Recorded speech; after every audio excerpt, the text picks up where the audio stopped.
we're going to talk about a composition technique that I actually somewhat recently learned from a friend of mine.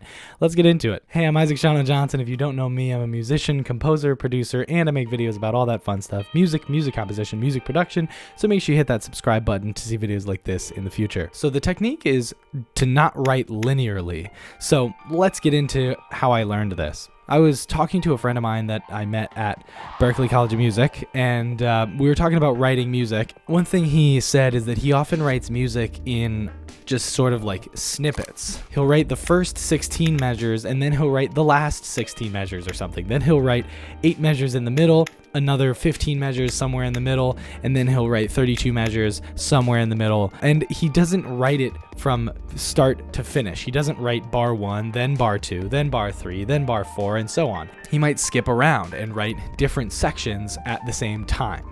Now, why is this something that might be useful? One reason that this can be useful, one way I've found it to be useful, and one of the things that he said it's useful for is when you're writing music that has sort of repeats of the same section, you don't have to write those at different times. You can write all of those sections back to back to back. So all of those ideas are fresh in your head when you're writing them. And I think this can be really useful because if you're writing, let's say, the chorus for a song, and you write the first chorus and you like how that sounds, and then you go to write the second chorus, but you don't want it to sound exactly the same, while it's still fresh, you can think, what are some other ways that I can vary this? You're still focusing on those specific ideas, and you're thinking, how can I make this fresh compared to the one that I just finished and just wrote, right? So then when you go to write chorus 3, you have both of those in your head, chorus 1 and chorus 2, and you can think, how can I make this yet again another fresh version of this same idea? So you're taking the pieces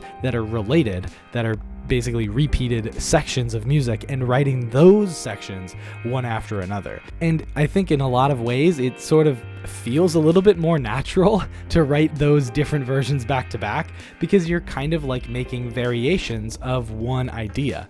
Now, when you write a theme and variations, you might write it linearly. You might write the theme and then start writing your variations right away. Now, maybe they're not all fleshed out, but you have sort of general ideas of what those variations are. And I think that way of thinking, of iterating the same idea and thinking, how can I change this to make a new variation and make it sound fresh? That thinking, a lot of the times for me, feels more natural than starting to write the chorus. Then you immediately go to the verse and you write the verse, and then you go back to the chorus and you rewrite the chorus a little bit. That doesn't feel as natural as writing the same thing and just varying it a bunch of times. You can also do this for other sections, not necessarily the chorus of a song, but for different verses. If you're writing a song that has 3 verses, write all those verses back to back to back. One thing that I think this can help with, especially with something like a verse where if you have lyrics, you're often trying to tell some type of story, is you can think, what did I say in the previous verse?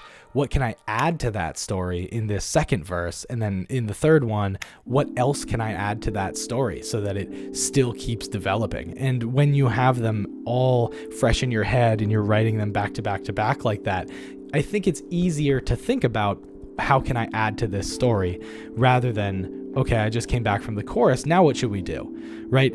If you are just focusing on this one section and thinking, okay, I'm going to write a bunch of these and then I'll readjust them, sort of like slot them in place when I'm done with the song, then I think it's just a little bit more, it's a little easier to think about how you can add to the music and sort of tell a story in your music by writing these as variations one after another.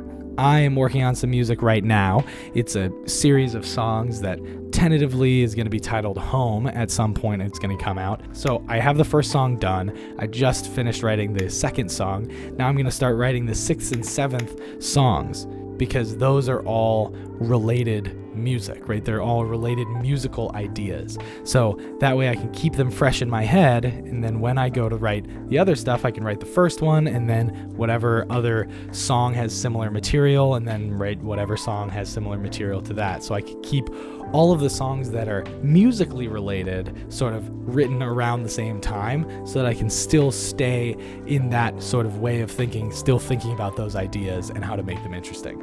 Now, this is something that when he first described it to me, I I kind of laughed and I was like, how did I never think to write this way? Because I think sometimes when you're writing music or doing anything that's creative, you sort of get stuck in the usual ways that you do it. So you sort of form habits of how you go about writing, how you go about thinking of ideas and creating.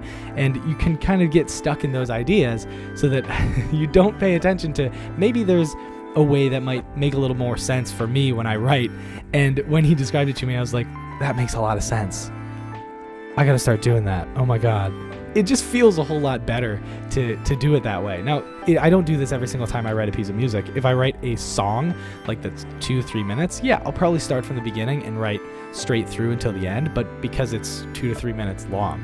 But if I'm writing a longer piece of music, something that's maybe 15 minutes or a whole album or a collection of songs, yeah, I might write them at different times and then put them in a different order when I'm actually done with them. I made a video a while ago about an idea that I call gather your materials or gathering your materials, and that's what my teacher at Berkeley called it. One of my composition teachers taught me this. We were writing a string quartet, and the first thing he said was write a theme and then write all of the other ideas that you want to use in that piece of music. So you're basically writing every idea that you're going to use in the piece of music at the beginning. And then you assemble those pieces into your piece of music.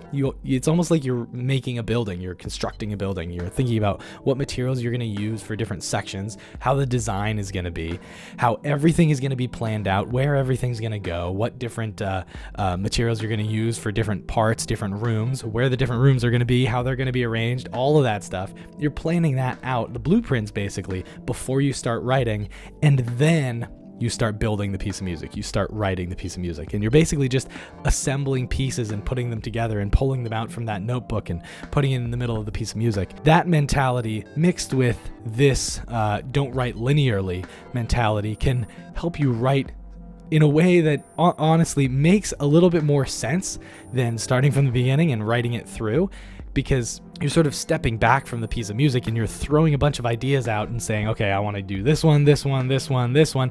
You're sort of circling all those ideas. And then you think, okay, how do I want to arrange them? And then you arrange them all together. So I think it can really help with gathering your materials. Then you don't write linearly, where you have basically all the materials made. Once you start writing the piece of music, it's just thinking about how do I want to arrange these in my piece of music. It can be really useful if you kind of get stuck in writing from start to finish, or if you feel that writing from start to finish just isn't natural for you and that doesn't feel all that natural, and it might not. It doesn't feel natural for me all the time. If that's you, then I highly suggest you try this in your next piece of music that you write, because it can be really useful and just give you another sort of method of writing music, so you're not thinking about doing it the exact same way. And when you have an idea that will work better when you gather your materials and then write it in chunks, you can do that rather than trying to force it into this way of writing from start to finish. Because I think some musical ideas just don't work when you write start to finish. They're not as easy to work with when you do that. Or some styles of music or some sort of musical like expressions, some things that you're trying to convey through a piece of music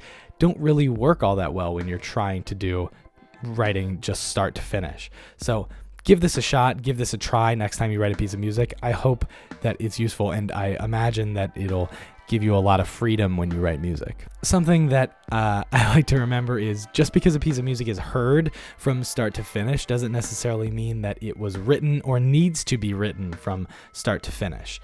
And if we make it real basic, when I come up with an idea, and when I think a lot of people come up with an idea for a piece of music, it's not always the first thing that you hear in a song, right? If you have an intro to a song, the person probably didn't think of the intro first. They may have thought of the chorus first and then went backwards to write the intro. You can think of it sort of like that, right? You have this idea, then you go backwards to write the stuff that comes before it, then you get to that idea, then maybe you skip all the stuff that you don't know yet, you haven't figured out, and then you write when you come back to that idea again. You're thinking sort of like that, where you don't have to write straight through for a whole song. All right, that's it for this video. I hope you found it useful. Hope you enjoyed it. Hope you learned something about music. If you did, hit that like button, hit the subscribe button. And as always, thank you for watching. I'll see you next time. Peace.